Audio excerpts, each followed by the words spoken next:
Hello guys, आप लोग कैसे हैं? आप लोग उम्मीद करते हैं आप लोग बढ़िया से होंगे। और क्लास 10th के जितने भी स्टूडेंट हैं आप लोगों के लिए मॉडल सेट हम लेकर आ चुके हैं, समझे। हर एक बात को हम इम्पोर्टेंट बातों को लेकर के आज चलते हैं। और देखिए कैसे कैसे क्वेश्चन आता है आपको बोर्ड एग्जाम में, कैसे कैसे पूछा जाता है, उसके बारे में आज हम पूरा से चर्चा करेंगे। देखिए सबसे पहला बात आप लोग ध्यान दीजिए, जो ऊपर का जो दिया रहता है ना क्वेश्चन पेपर में, उसको हम लोग को पढ़ना जरूरी है, बहुत ही महत्वपूर्ण चीज़ है। अगर हम उसको नहीं समझते हैं और एग्जाम में डायरेक्ट बैठ जाते हैं और डायरेक्ट लगाना चला जाते हैं, टिक पर टिक लगाते रहते हैं, तो उससे क्या हो जाएगा, गलती भी हो सकता है। तो हम लोग को क्या करना है, उस पर ज़्यादा ध्यान देना होगा। तो हम लोग चलते हैं आगे की तरफ। देखिए सबसे पहले पर्सनों की संख्या दिया रहता है कितना, 100 रहता है। पर्सनों की संख्या 6 गो और एक्स्ट्रा रहता है, समझे। क्या रहता है 6 गो, यानी सब्जेक्टिव रहता है ना, इसलिए देखो समय 3 घंटा 15 मिनट मिलता है। हिंदी में नन हिंदी है, क्लास 10th का नन हिंदी का है, समझे। और देखिए सबसे आसान चीज़ एक और बात बतलाने जा रहे हैं, जो मॉडल सेट आप लोग का है, सेट 1 आज करा रहे हैं हम, समझे। देखिए इसमें परीक्षार्थी हो यानी अपने बारे, देखो ध्यान क्या सब रखना है, उस बातों को लिखा गया है।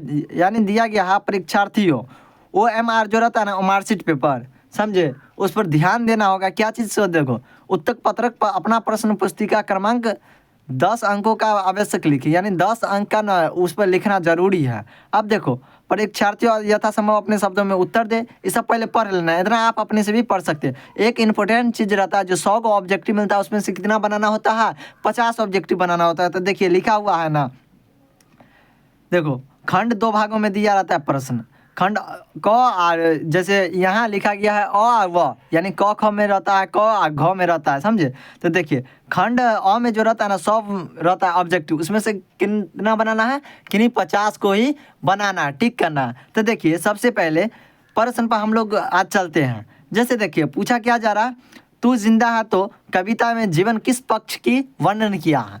ऑप्शन ए में देखिए आप लोग को दिया गया है निराशवादी, ऑप्शन बी में दिया गया आशावादी, ऑप्शन डी में क्या दिया है, प्रेरणावादी, ऑप्शन डी में दिया है साम्यवादी। तो आप लोग ध्यान दीजिए, इसका क्या हो जाएगा करेक्ट आंसर।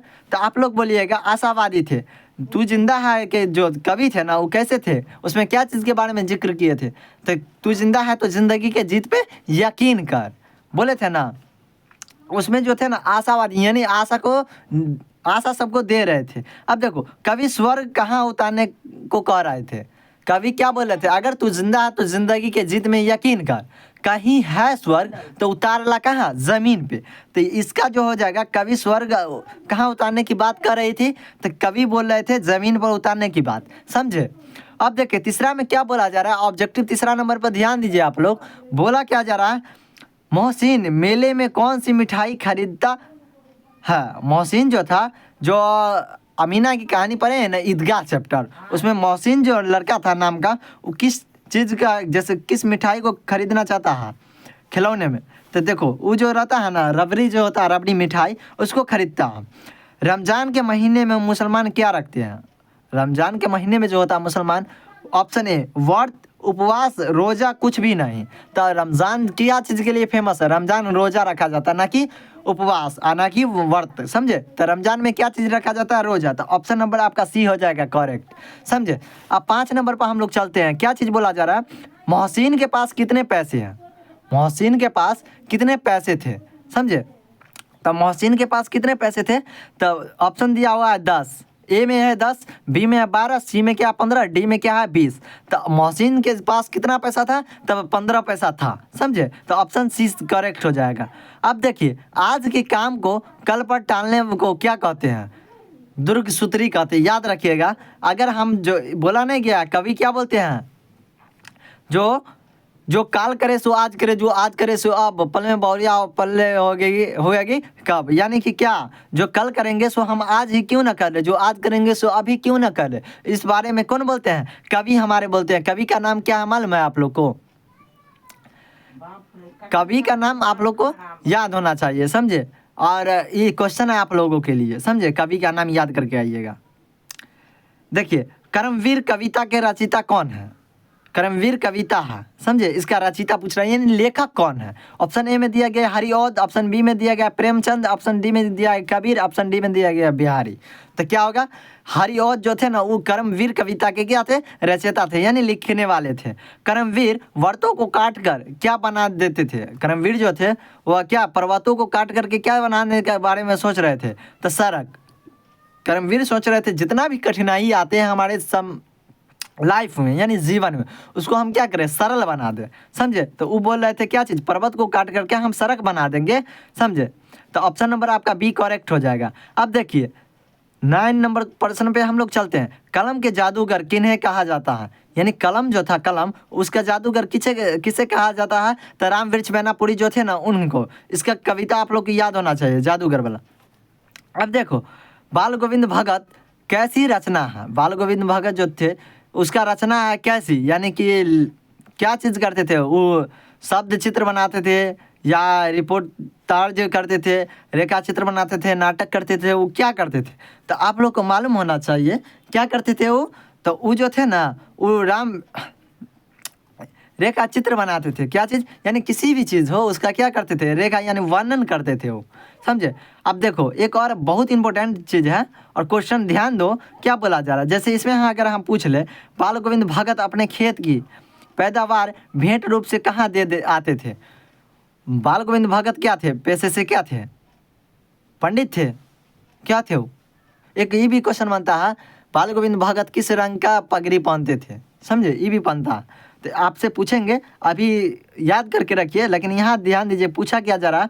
बाल गोविंद भगत अपने खेतों की पैदावार यानी भेंट के रूप में किसे दिए आते थे, तो कबीरपंथी मठ में दिए आते थे। कहाँ, कबीरपंथ मंठी में, यानी कि वहाँ जो मठ यानी लोग रहता था ना कबीर वाले, वहाँ दिए आते थे। छोटा नागपुर लेखक किस दृष्टि में क्या है, छोटा जो नागपुर है वो लेखक की दृष्टि में क्या है, तो उस स्वर्ग का एक टुकड़ा है ना, बोलता है छोटा नागपुर क्या है, एक स्वर्ग का टुकड़ा है, समझे। वहाँ क्या है, झरनाएँ हैं बहुत सारे, देखने लायक जगह है, दृष्टि बहुत सारे अच्छा दृष्टि है। अब देखो रांची में हुंडरू जलप्रपात की दूरी थी कितना मील थी, तो 27 मील की दूरी थी। रांची से हुंडरू की जलप्रपात कितना दूरी थी, तो 27 मील दूरी थी, याद रखिएगा। पुरुलिया रोड से हुंडरू का जलप्रपात की दूरी कितनी थी, एक पुरुलिया रोड आता है, उसका ऑप्शन देख लीजिए कितना है।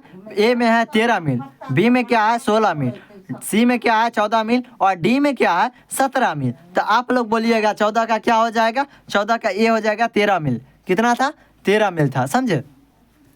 आगे की ओर हम लोग चलते हैं, आगे की ओर चलते हैं। क्या बोला जा रहा, बिहारी ने यानी बिहारी ने राधा नागरी किसे कहा है, बिहारी ने राधा नगरी किसे कहा गया। ऑप्शन ए में दिया गया श्री राम को, ऑप्शन बी में दिया गया क्या चीज़, श्री कृष्ण को। ऑप्शन बी में क्या बोला जा रहा है, श्री कृष्ण को। ऑप्शन डी सी में बोला जा रहा है मीरा को, ऑप्शन डी में बोला जा रहा है राधा को। तो आप लोग याद रखिएगा किसको बोला जा रहा है, तो 15 का हो जाएगा ऑप्शन बी नंबर ऑप्शन सही, यानी श्री कृष्ण को क्या बोला जा रहा है, राधा की नगरी, राधा नगरी उसी को ना बोला जाता है, श्री कृष्ण को ना। अब देखिए 16 नंबर में हम लोग चलते हैं। सतसई काव्य ग्रंथ जो थी किसकी रचना थी, यहाँ पे पूछ रहा। ऑप्शन ए में कवि ने, ऑप्शन बी में है घनानंद ने, ऑप्शन सी में है बिहारी ने, ऑप्शन डी में दिया गया देवों ने। तो आप लोग की याद होना चाहिए क्या थे, इसका बिहारी ने क्या की थी, सतसई की काव्य खंड जो ग्रंथि थी उसको क्या लिखे थे, समझे। अब देखिए तो इसका ऑप्शन क्या हो जाएगा, सी नंबर ऑप्शन करेक्ट हो जाएगा, याद रखिएगा 16 का सी ऑप्शन करेक्ट हो गया, समझे। हम लोग आगे की ओर चलते हैं, हम लोग कहाँ चलते हैं, तो आगे की ओर चलते हैं। जैसे देखिए यहाँ पर क्या बोला जा रहा है, 17 नंबर पर ध्यान दीजिए, यानी वरे न हुजे गुणन बिन्नु विदाई पर बढ़ाई पाया कहत धतुड़े सो कनक गहनो गड्ढियो न जाए। किस शीर्षक पाठ की पंक्ति है, यानी जो लाइन बोला गया है क्या चीज़, वरे न हुजे गुगुन बिनु विदाई बढ़ाई पाए कहत धतुड़े सो कनक गहनो बढ़ायो न जाए। कि कौन बोले थे, किस कविता में। ऑप्शन ए में दिया गया बिहारी के पद हैं, ठीक। ऑप्शन बी में दिया है बच्चे की दुआ यानी जो दुआ थी उसकी। ऑप्शन सी में बिहारी के दोहे हैं। ऑप्शन डी में है जिंदा है तो यानी किस कविता से लिया गया, यानी किस दोहे का पंक्ति है। तो आप लोग क्या बोलिएगा, आप लोग बोल दीजिएगा यह बिहारी के पद दोहे जो थे ना, बिहारी जो दोहे लिखे थे उसका है। तो ऑप्शन नंबर सी आप लोग का क्या हो जाएगा, करेक्ट हो जाएगा, समझे। आगे की ओर चलते हैं हम लोग। मॉडल सेट आप लोग का नॉन हिंदी है, समझे। बहुत ही इंपॉर्टेंट बात को आज जिक्र कर रहे हैं हम, समझे।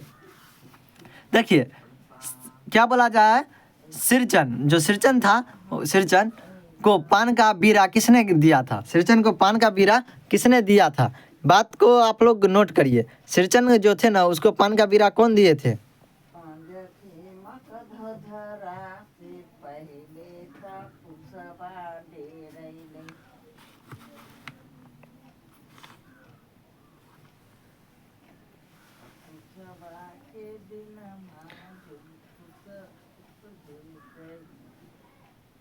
माघ भर दिन न पता चली, माघ भर दिन न पता चली, बड़ा खाना हो जी न दिन बड़ी हो जी न दिन न ठंडा के बजे। देखिए क्या बोला जा रहा है, सिरचन को पान का बीरा किसने दिया था। तो सिरचन जो थे ना, सिरचन उसको पान का बीरा कौन दिया था। ऑप्शन ए में है लेखक, ऑप्शन बी में दिया गया है लेखक की माँ, ऑप्शन सी में दिया गया है क्या चीज़, मजली चाची, ऑप्शन डी में क्या दिया गया है, मानू दीदी। तो आप लोग को मालूम होना चाहिए कौन दिए थे।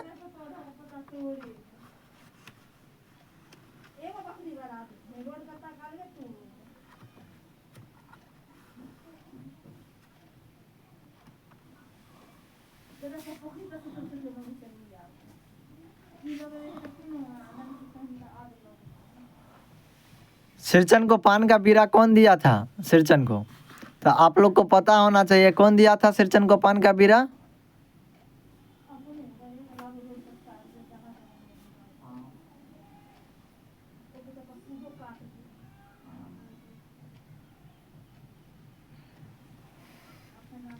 तो 18 का क्या हो जाएगा, 18 का हो जाएगा डी नंबर ऑप्शन सही। यानी मानू दीदी ने सिरचन को क्या दिया था, पान का बीरा दी थी। आप ध्यान देते हैं हम लोग।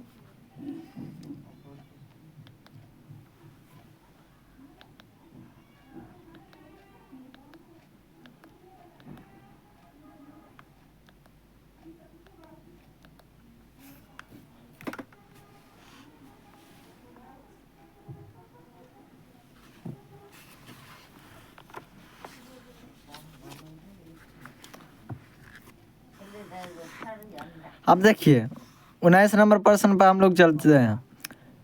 सिरचन को घी की दाढ़ी, यानी सिरचन को घी की क्या चीज़, दाढ़ी ये खरीदने के साथ क्या पसंद था, उसको क्या सब चीज़ पसंद था। तो ऑप्शन ए में हम लोग चलते हैं चूड़ा, ऑप्शन बी है क्या चीज़, चीनी, ऑप्शन सी क्या है, चना, ऑप्शन डी क्या है, नमक। तो आप लोग को पता होना चाहिए सिरचन को ना घी के साथ क्या चीज़ खरीदने में बहुत पसंद था। तो ऑप्शन नंबर आपका हो जाएगा ए नंबर ऑप्शन सही, यानी चूड़ा क्या था, बहुत पसंद था सिरचन को, था कि नहीं। 20 नंबर की ओर हम लोग चलते हैं। क्या बोला जा रहा है, सिरचन को लोग क्या समझते थे। सिरचन जो था उसको लोग क्या समझता था, सिरचन को लोग क्या समझता था। तो आप लोग को पता होना चाहिए सिरचन को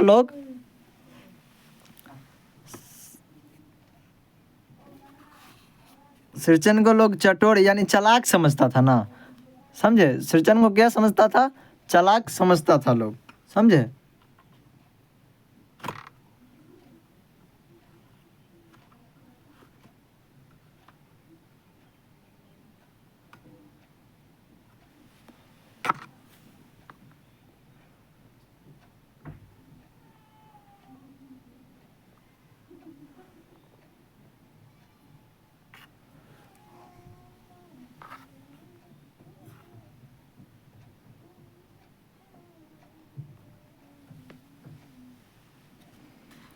अब आगे की ओर चलते हैं हम लोग। जैसे देखिए 22 नंबर प्रश्न की ओर, सॉरी 21 नंबर, बच्चे की दुआ जो है कविता किसके द्वारा लिखा गया है। ऑप्शन ए में दिया गया है अरुण कमल, ऑप्शन बी में दिया गया है शैलेंद्र, जो सुलेंद्र थे ना शैलेंद्र, उसके द्वारा। ऑप्शन सी में दिया गया है मोहम्मद इकबाल, ऑप्शन डी में दिया गया है नेपाली। तो आपको लोग को मालूम होना चाहिए क्या बच्चे की दुआ किसकी रचनाएं हैं। तो इकबाल, अल्लामा इकबाल जो थे ना उसका है, समझे। तो क्या हो जाएगा, ऑप्शन नंबर सी करेक्ट हो जाएगा आप लोग का।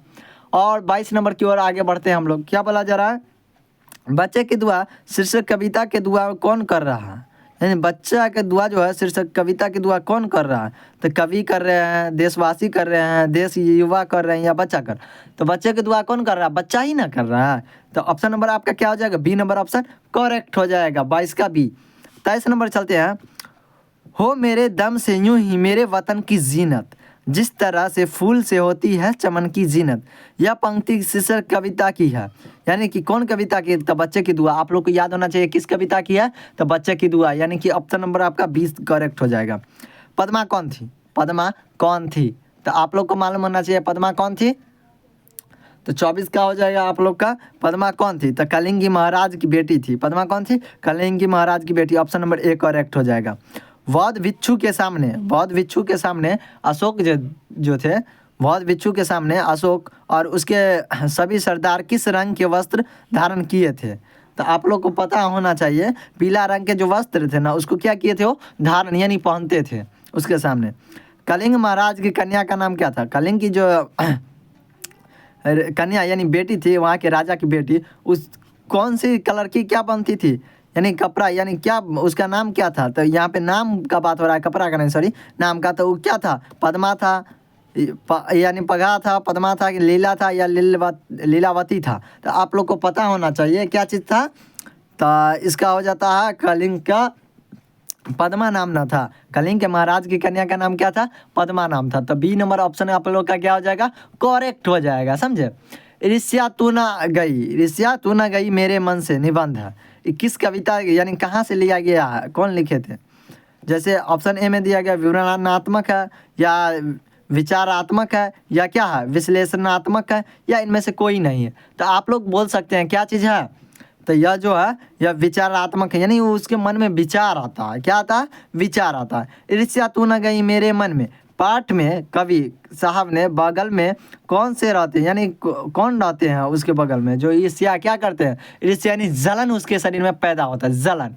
ईर्ष्या किसको कहते हैं, जलन को नहीं कहते हैं जी। तो क्या हो जाएगा आप लोग का, डॉक्टर थे, शिक्षक थे, बीमा एजेंट थे, या फौजी थे उसके बगल में। तो आप लोग को पता होना चाहिए कौन थे, बीमा एजेंट उसके बगल में रहते थे ना, उसके लिए उसको क्या हो रहा था, ईर्ष्या यानी जलन हो रहा था ना। अब देखिए ईर्ष्या का संबंध किसने यानी किससे होता है, समानता से होता है, या अधीनता से होता है, या प्रतिद्वंदिता से होता है, या विफलता से होता है। तो आप लोग को पता होना चाहिए किससे होता है जी, समानता से होता है, अधीनता से होता है। आप लोग के लिए ये ऑप्शन छोड़ रहे हैं, समझे। आप लोग इसका जवाब दीजिएगा ईर्ष्या का, समझे।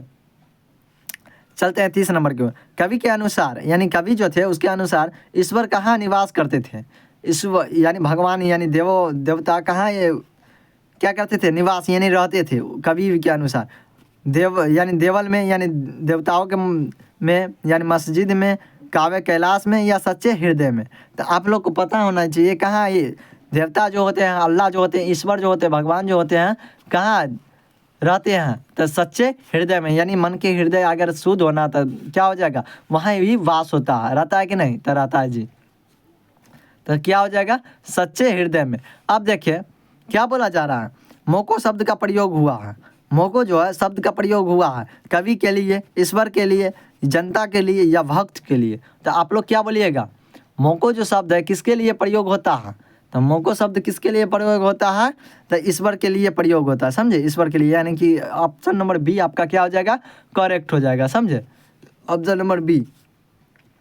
अब देखिए कबीर के पद के रचनाकार जो है ना कौन है, पूछा जा रहा है यहाँ पर, कबीर के जो पद के रचनाकार है कौन है। तो ऑप्शन ए में दिया गया है शंकर शैलेंद्र, ऑप्शन बी में क्या दिया गया है, नरोत्तम दास, ऑप्शन सी में दिया गया अरुण कमल, ऑप्शन डी में क्या दिया गया, कबीर दास। तो आप लोग को पता होना चाहिए कौन है। 32 का जल्द से जल्द कमेंट में बताइए था आप लोग को कैसा क्लास लग रहा है, और कौन है इसका जवाब दीजिए जल्दी। ऑप्शन ए में है क्या चीज़, शंकर शैलेंद्र, ऑप्शन बी में क्या है, नरोत्तम दास, ऑप्शन सी में क्या दिया गया है, अरुण कलम, ऑप्शन डी में दिया गया है कबीर दास। 32 का जल्दी से जल्दी आप बताइए। तो आप लोग को नहीं मालूम है जी, पढ़े हैं कि नहीं, तो देखिए इसका क्या हो जाएगा, कबीरदास। कबीरदास ही न कबीर के पद के रचनाकार हैं। अब 33 नंबर की ओर हम लोग चलते हैं। बोरिंग नहीं ना लग रहा है जी क्लास, मज़ा आ रहा है ना पढ़ने में?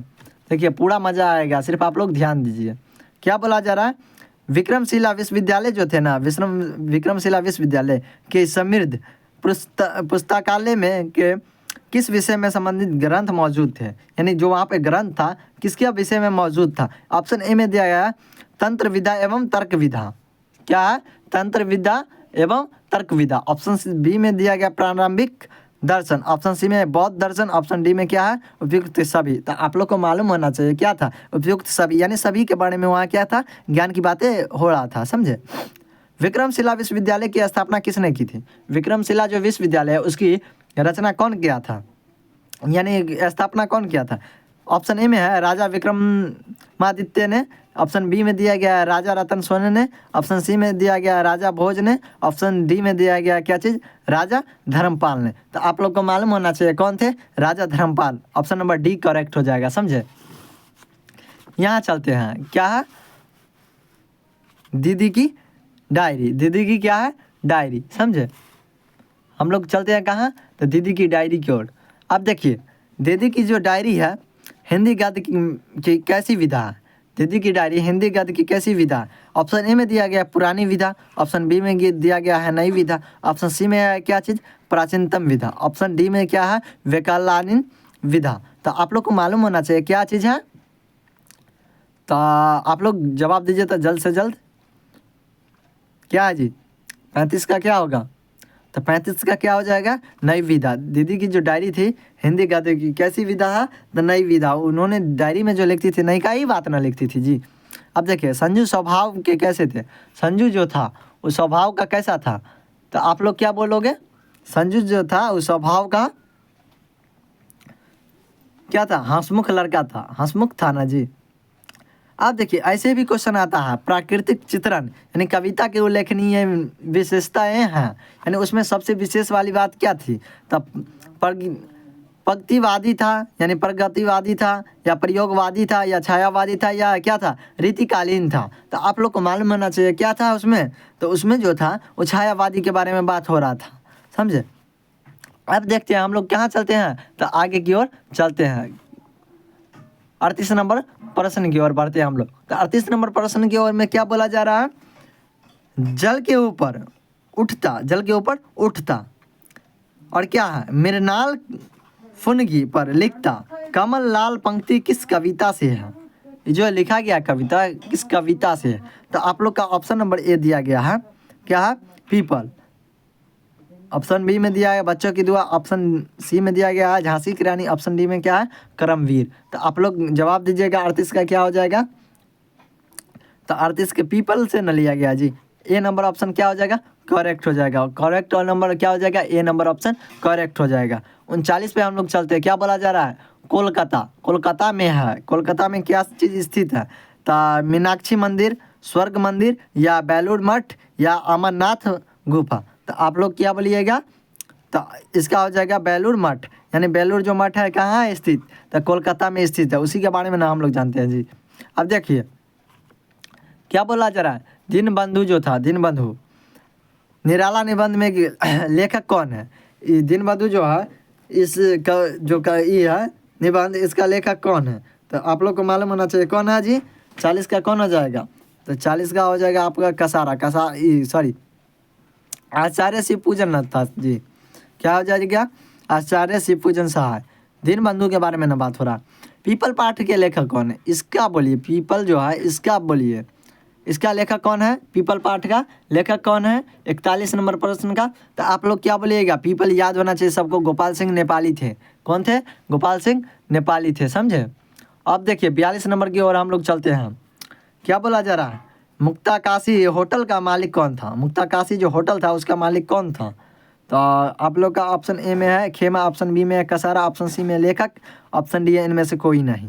तो 42 का क्या हो जाएगा, तो ऑप्शन बी हो जाएगा कसारा। कसारा ही ना वहाँ के मालिक थे। अब देखिए बोला जा रहा है खुशबू रचते हैं हाथ में। खुशबू कहाँ रचते हैं, हाथ में। खुशबू रचते हैं हाथ में, और हाथ में तो रचते हैं, लेकिन साहित्य की कौन सी विधा है? यहाँ डायरेक्ट पूछ रहा है सवाल, साहित्य की कौन सी विधा है? ऑप्शन ए कहानी, ऑप्शन बी नाटक, ऑप्शन सी कविता, ऑप्शन डी रेखाचित्र। तो आप लोग क्या बोलिएगा? आप लोग बोलिएगा सी नंबर ऑप्शन करेक्ट हो जाएगा। क्या चीज़? कविता। खुशबू रचते हैं हाथ में क्या है? कविता है। उभरी क्या है? उभरी नसों वाले हाथ घिरे, यानी उभरी नसों वाले हाथ घिरे, नाखूनों वाले हाथ, पीपल के पत्ते से नए नए क्या हाथ। यह पंक्ति किस कविता से है? ऑप्शन ए में दिया गया है, ध्यान दीजिएगा, झांसी की रानी। ऑप्शन बी में दिया गया सुदामा चरित्र। ऑप्शन सी में दिया गया क्या चीज़? खुशबू रचते हाथ। ऑप्शन डी में दिया गया बच्चों की दुआ। तो आप लोग को मालूम होना चाहिए क्या हो जाएगा 44 का। 44 का सी नंबर ऑप्शन करेक्ट हो जाए, यानी खुशबू रचते हाथ, यानी खुशबू रचते हाथ। लेकिन यहाँ पर क्या है? नाखूनों वाले हाथ, पीपल के पत्ते पत्ते नए नए हाथ, समझे? यानी जो नसों वाले हाथ जो था ना, घिरे थे किससे? नाखूनों से, यानी पूरा नाखून था उसके हाथ में, समझे? कविता में पढ़े होंगे आप लोग।